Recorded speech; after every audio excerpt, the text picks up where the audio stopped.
வணக்கம் நண்பர்களே. நம்முடைய இந்தியாவின் ஆன்மீக பயணத்தில் இன்று நாம் பார்க்கப் போகும் இடம் முருகப்பெருமானின் 6 படைவீடுகளில் கடைசி தலம் பழமுதிர்ச்சோலை முருகன் கோவில்.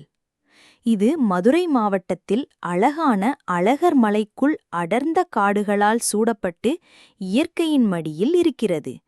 இந்த கோவில் வரலாறும் புராணமும் இயற்கையின் அழகும் ஆன்மீகத்தின் சக்தியும் கலந்த ஒரு அற்புத தலம்.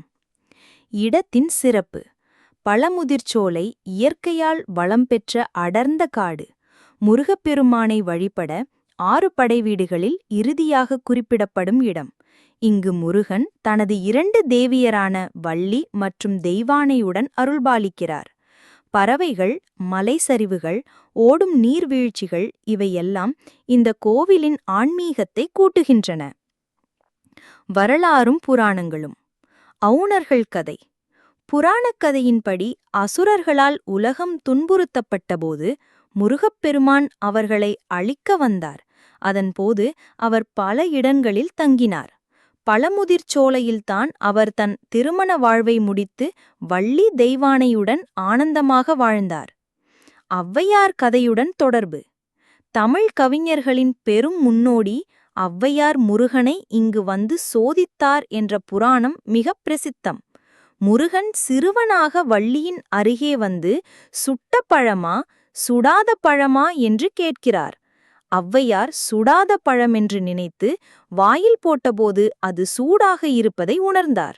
அதன்போதுதான் அந்த சிறுவன் முருகன் என்று புரிந்து கொண்டார். இதனால் பழமுதிர்ச்சோலை என்ற பெயர் வந்தது. கோவில் கட்டமைப்பு. இந்த கோவில் பெரிதாக இல்லாமல் இயற்கையோடு கலந்த சிறிய ஆலயமாக அமைந்துள்ளது. சன்னதியில் முருகன், வள்ளி, தெய்வானை மூவரும் அருள்பாலிக்கிறார்கள். அருகில் ஒரு சரவண பொய்கை உள்ளது. பக்தர்கள் அதில் நீராடி முருகனை தரிசிக்கின்றனர். ஆலயம் இயற்கையின் மடியில் இருப்பதால் பக்தர்களுக்கு அமைதி நிறைந்த அனுபவம் கிடைக்கிறது. வழிபாட்டு சிறப்புகள். கந்த சஷ்டி விழா இங்கு மிகுந்த சிறப்பாக நடத்தப்படுகிறது. தைப்பூசம், பங்குனி உத்திரம், குமரகுருபரர் அருளிய பாடல்கள் இங்கு பாடப்படுகின்றன. ஒவ்வொரு நாளும் ஆயிரக்கணக்கான பக்தர்கள் வந்து சாமியை தரிசிக்கிறார்கள். குறிப்பாக வள்ளி திருமண காட்சி சித்தரிக்கும் பல நிகழ்ச்சிகள் இங்கு நடைபெறும். இலக்கிய சிறப்புகள். திருமுருகாற்றுப்படையில் பழமுதிர்ச்சோலை குறிப்பிடப்பட்டுள்ளது. குமரகுருபரர், அருணகிரிநாதர் போன்ற சித்தர்கள் இந்த இடத்தை பாடி புகழ்ந்துள்ளனர். சுட்ட பழமா சுடாத பழமா என்ற ஔவையார் சம்பவம் தமிழ் இலக்கியத்தில் ஒரு முக்கியமான இடத்தை பெற்றுள்ளது. யாத்திரையின் அனுபவம். பழமுதிர்ச்சோலைக்கு செல்லும் வழி பசுமையால் நிறைந்தது. பக்தர்கள் காலை நேரத்தில் செல்வதற்கு பெரும் ஆனந்தம் கிடைக்கும்.